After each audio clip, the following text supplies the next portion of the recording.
우리가 일상에 마음에 담겨져 있는 사람을 전도를 하려고 할 때가 있습니다. 그런데 한 번 또 거절하고, 두 번 거절하고, 세 번 거절하고 났을 때 때로는 우리의 마음이 낙심되고, 때로는 우리가 이제 포기를 해야겠다라는 마음이 들 때도 있습니다. 이것이 뭐 꼭 전도 대상자뿐만 아니라 또 우리 주변에 또 변화되지 않는 가족들, 여전히 그 자리에 있는 가족들을 보면서 때로는 우리의 마음이 안 되나 보다라고 하면서 손을 놓을 때가 있죠. 근데 뭐 이게 꼭 그 영혼 때문이겠습니까? 때로는 우리의 일도 마찬가지죠. 뭐 변하지 않는 것보다라고 해서 포기하고 싶을 때가 더 있을 수 있습니다. 마찬가지로 오늘 이제 7번째 나팔의 심판을 앞두고 하나님은 이제 요한에게 심판의 메시지를 담긴 두루마리를 먹게 하십니다. 근데 오늘 그 힘센 천사가 나타나죠. 1절에 보면. 사실은 이 힘센 천사는 심판의 계획이 담긴 작은 두루마리를 갖고 그 범위를 얘기합니다. 바다와 땅. 그러니까 참 온 세상이죠. 그러고 나서 7 천둥 심판에 대한 하나님의 음성을 들려줍니다. 그런데 조금 다른 건 뭐냐면 7 봉인, 7 나팔과는 달리 하나님은 7 천둥에 대해서는 요한계시록에 이상하게 기록하지 말라라고 이야기를 합니다. 왜 그랬을까요? 바로 이것은 최후의 심판을 앞둔 요한에게 주어진 사명은 이제는 기록이 아니라는 거예요. 이제는 전파라는 것을 이야기를 하고 있습니다. 오늘 성경에 보십시오. 오늘 성경에 보시게 되면 그런데 이 말씀을 8절에 보세요. 바다와 땅을 바꾸는 서인 천사에게 그 손에 있는 두루마리를 받아라.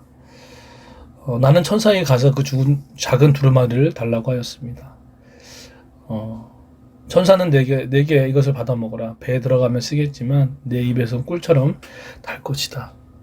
하나님의 말씀이 우리 안에 우리 생각에 들어오면 정말 꿀처럼 달고 기쁨이 있고 즐거울 때가 있지만 막상 그것을 살아내려고 했을 때는 배가 아픈 것처럼 속이 아련해지는 것들이 있습니다. 이런 고통이 존재합니다. 사실은 사도 요한도 밤모섬에 끌려가 있는 상태고 성전은 무너지고 여전히 로마 황제의 이 핍박은 더 거세지고 있을 때 다 포기하고 싶을 때 7 나팔 재앙이 있기 전에 최후의 심판 전에 희망의 메시지를 보여주신 거죠. 그것이 방법이 뭐였습니까? 나는 그 두루마리 천사의 손에서 받아 먹었습니다. 그리고 다시 한번 사명을 받습니다. 11절에 보면 그때 너는 많은 민족과 나라와 언어와 왕들에 대하여 다시 예언해야 한다. 말씀을 전하라고 이야기를 하고 있습니다. 오늘 이 말씀을 통해서 우리가 무엇을 알 수 있을까요? 여러분 지금 AD 70년에 성전은 무너지고 로마 황제는 더욱더 거세지고 여전히 변화되지 않고 절망의 이 순간에도 결국 가장 먼저 우리에게 명령하시는 것은 먼저 우리가 말씀을 받아 먹는 것입니다.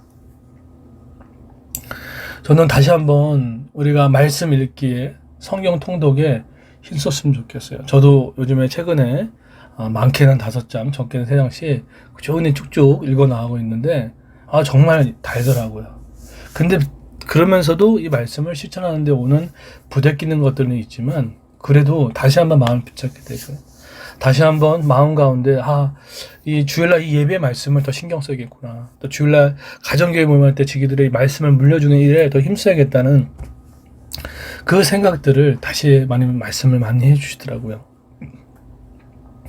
그리고 우리에게 주셨던 것이 뭡니까? 예언해야 한다고. 다시금 많은 사람들에게 복음을 전하는 것들이 필요하다고. 오늘 다양한 사람들입니다. 많은 민족, 나라, 언어의 왕들에 대해서 여러분 지금 자기 구원에만 만족하지 마시고 내가 말씀을 먹고 좋았다, 설교 듣고 좋았다, 어떤 큐티도 좋았다, 이제 여기서 끝나는 것이 아니라 먹고 났으면 비록 그것이 힘들고 어려울지라도 계속 전하는 그런 모습이 우리 교육에 주신 말씀입니다. 오늘 이 말씀은 분명히 하나님께서 우리에게 주신 것입니다. 다시 한번 여러분, 우리가 그렇게 하기 위해서 세 가지 필요할 것 같아요. 정말로 우리가 하나님 앞에 함께 마음을 모아 기도하시면 좋겠고요. 여러 곳까지 기도 제목을 읽으면서 기도해 주십시오. 그리고 교묘 기도할 때 단순히 우리의 위로가 아닙니다. 하나님의 말씀의 사명을 더 감당하기 위한 부분들입니다. 아유, 먹고 살기도 힘들고 어려운데 무슨 사명입니까? 아니요. 사명이 우리를 지켜주는 겁니다. 사명이 있어야 우리가 말씀을 먹게 되고 나머지는 것들이 쫓아오게 되는 것입니다. 하나님의 킹핀을 놓치지 마십시오. 다시 한번 우리가 이 말씀을 정말 배가 속된 말 터지도록 말씀을 먹고 또 그 말씀을 또 선포하는 그래서 기도합니다. 이번에 우리 12월 연말에 정말 매주마다 하나님 새로운 영혼들을 통해서 복음이 증거되어지고 한번 교회 가보자. 또는 25일날 이걸 통해서 복음이 이제 외부에도 전해지는 놀라운 역사가 일어났으면 좋겠습니다. 이번에 이웃과 함께한 크리스마스 때 우리 어르신들 정말 더 알려줘야 될 거 아니에요. 천국이 얼마 남지 않은 그들에게 부모님에게 복음이 뭔지를 대해서 구원의 문을 더 알려주는 게 얼마나 귀중하겠습니까? 생명의 복음을 계속 듣다 보면 하나님의 말씀이 이깁니다. 예. 그리고 이 복음의 새신자 예배 주 마지막 주 어떻게 하든 간에 우리가 이 말씀을 계속해서 증거해 나가는 그런 은혜가 있기를 예수님을 축원드리겠습니다. 그러기 위해서 꼭 같이 기도해 주실 것은 우리 교회 안에도 전도팀이 구성되거나 또는 또 외부에서도 전도팀이 올 수 있거나 해서 어쨌든 이 복음을 확산하는 데 있어서 선교를 해 나가는 데 있어서 필요한 마음과 생각이 부어지고 그 일들을 감당할 수 있게끔 놓고 많이 기도해 주십시오. 교회는 이것이 사명을 받은 겁니다. 그 가정교회도 우리의 위로와 우리의 성장만을 추구하지 마십시오. 필요한 것들입니다. 그러나 이것이 말씀을 달콤한 것만 끝나지 마시고 영혼 때문에 쓰라린 것을 아파할 줄 아는 저 여러분 되기를 예수 이름으로 축원드리겠습니다.